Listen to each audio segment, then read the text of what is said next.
Hi everybody, I'm Andreea, and in today's video I have a special guest. I have Jane Richardson, who is the Global Artistry Director for Nars, and today she's gonna do my makeup. I've never had anybody doing my makeup, so we were just talking about this. Jane is here to tell us a little bit more about the brand, and we're going to focus on skin because, as you know, this is like my favorite thing to do. I love to have beautiful glowy skin, and I love the new foundation. It's incredible. What is the secret? Oh, all right. You twisted my arm, I'll tell you. So this is what it's all about. This is the Natural Radiant Longwear Foundation. As you said, it is amazing. For all of us ladies who are perhaps a little bit more normal to combination, find ourselves wanting a little bit more powdering at that certain time of the day, but not wanting to feel heavy or cakey. This is it. This is a 16-hour wear, and it gives you exactly what it says, a beautiful, more sort of matte, radiant finish. Each of the pigments in here are coated, so it's become sweat resistant, transfer resistant, it won't fade, it won't oxidize, it won't change color. So the sort of even tone technology in there means that when you get the right shade for yourself, and it's really important to get the right color match, it won't change. You know, sometimes you put foundations on and then 4 hours later, yes, 5 hours later, it's changed. It becomes darker, usually with the oils. Yeah, exactly. So let's get straight there. We've prepped the skin. Yes. Because we're both passionate about skin. So with the Nars foundations, it's worth remembering that they have been created to be moved and worked into the skin with your fingers. Okay, this is the lovely Francois Nars, who is the man behind this brand.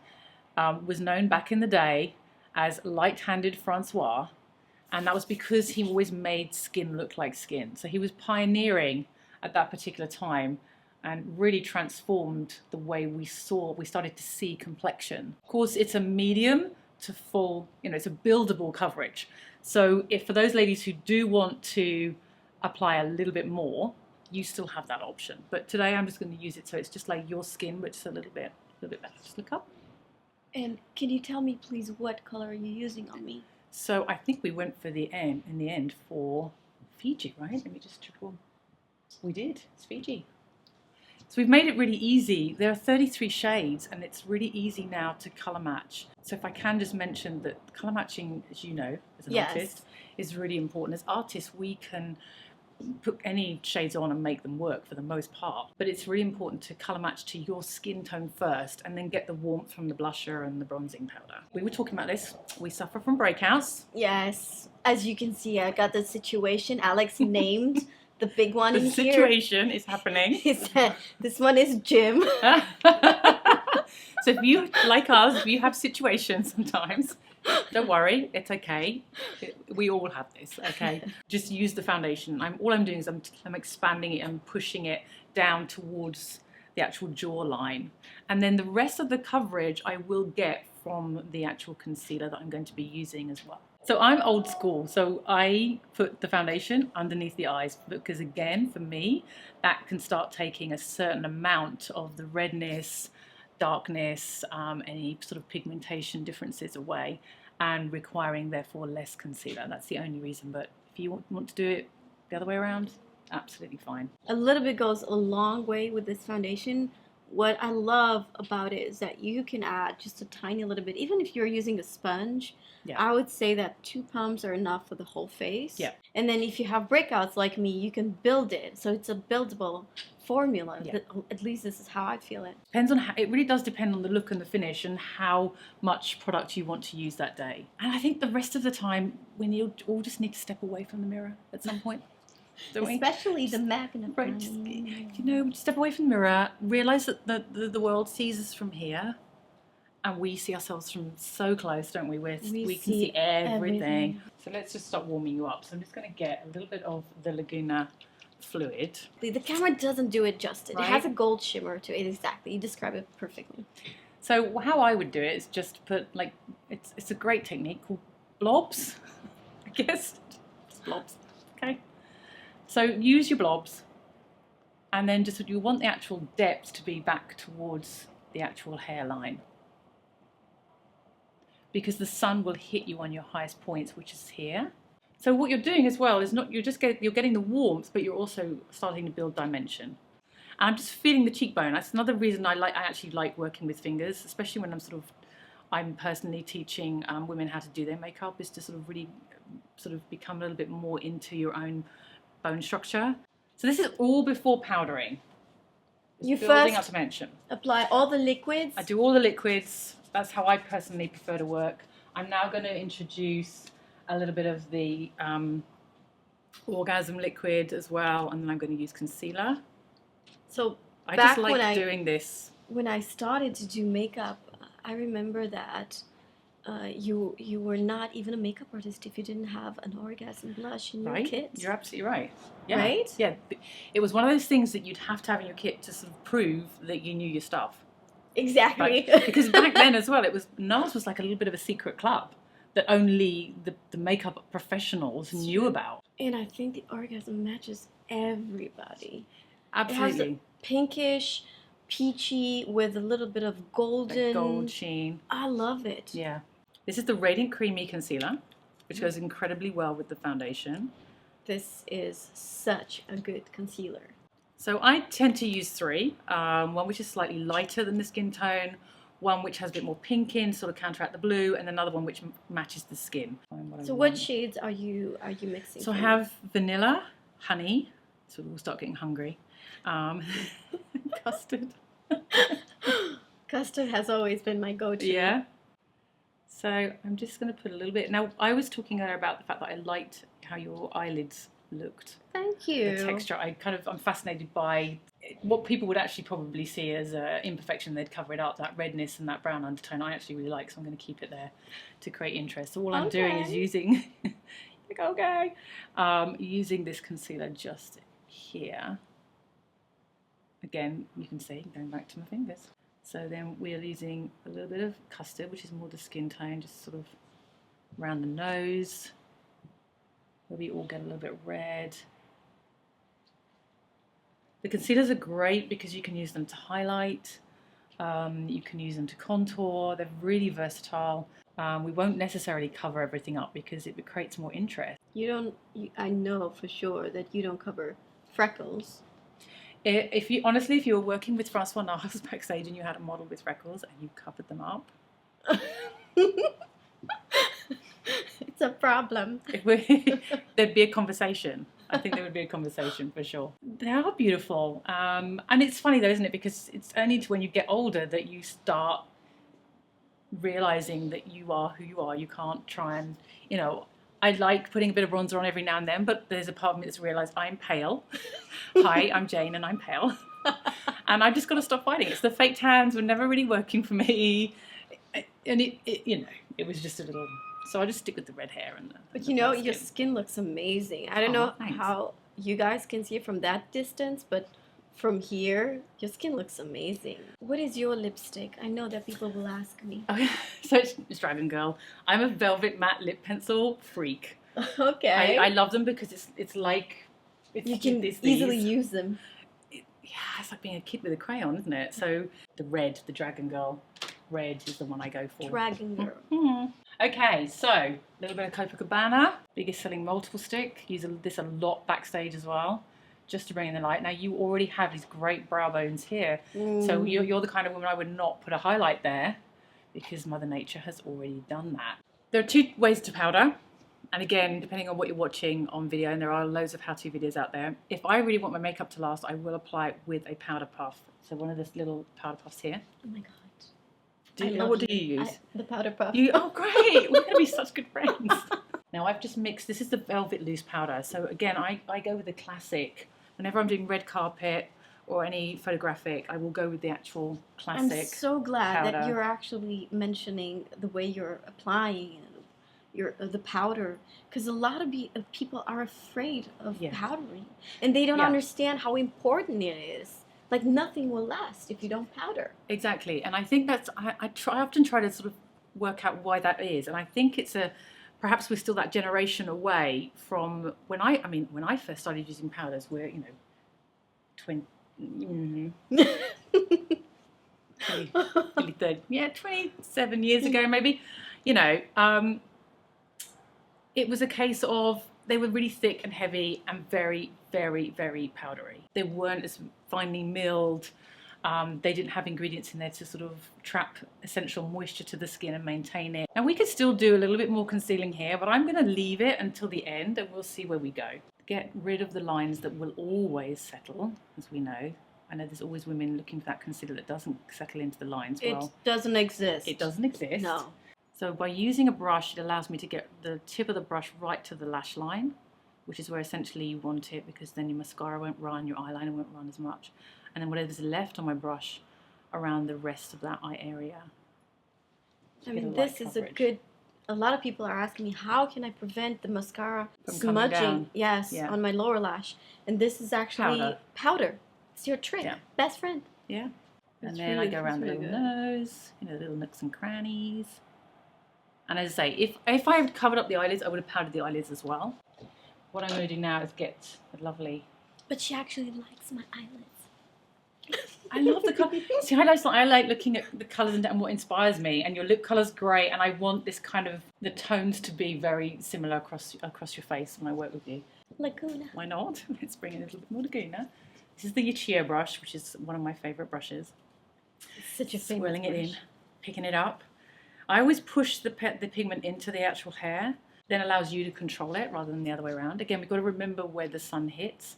So it's always worth just where the high points are, just across the forehead.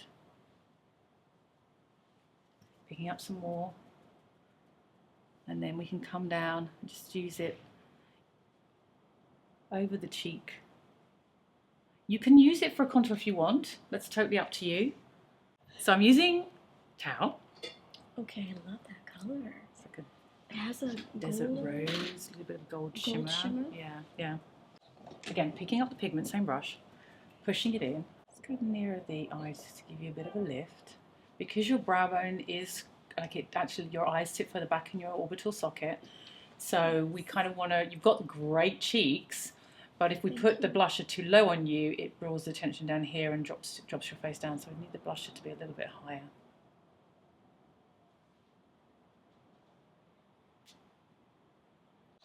So I'm going to use this one, which is Sex Appeal. Love this for 1960s kind of vibe. Oh my God! Look at this color.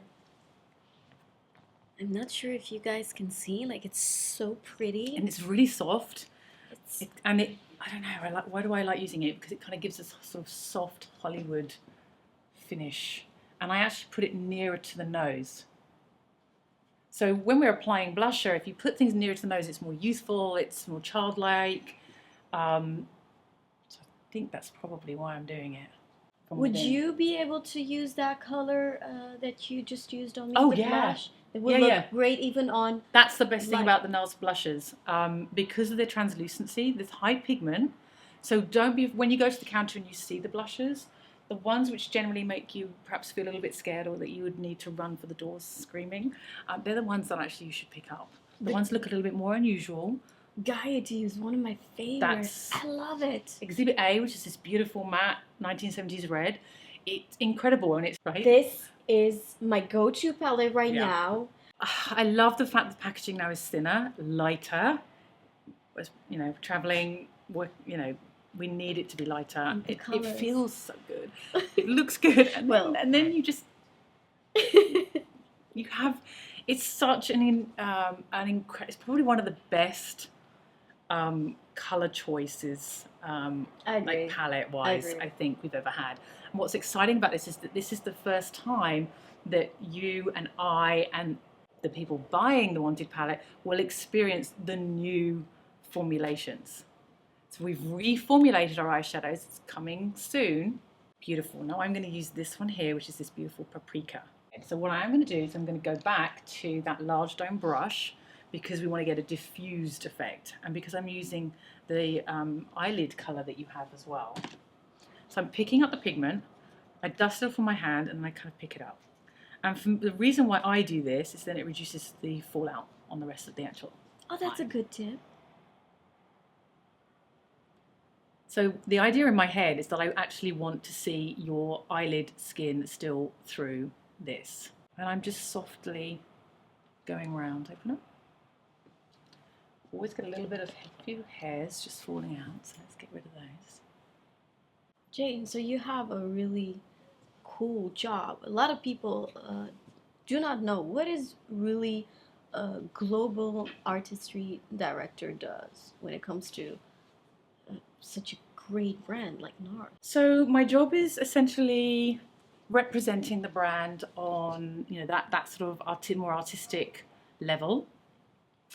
Having been with the brand for so long, having worked with Francois for so many years, I'm able, along the other global artistry directors, Sada and Uzo, we're able to go in and really help connect the new generation of artists and the consumer with Francois and his passion and his love for the brand and the products. So the same paprika. Yeah.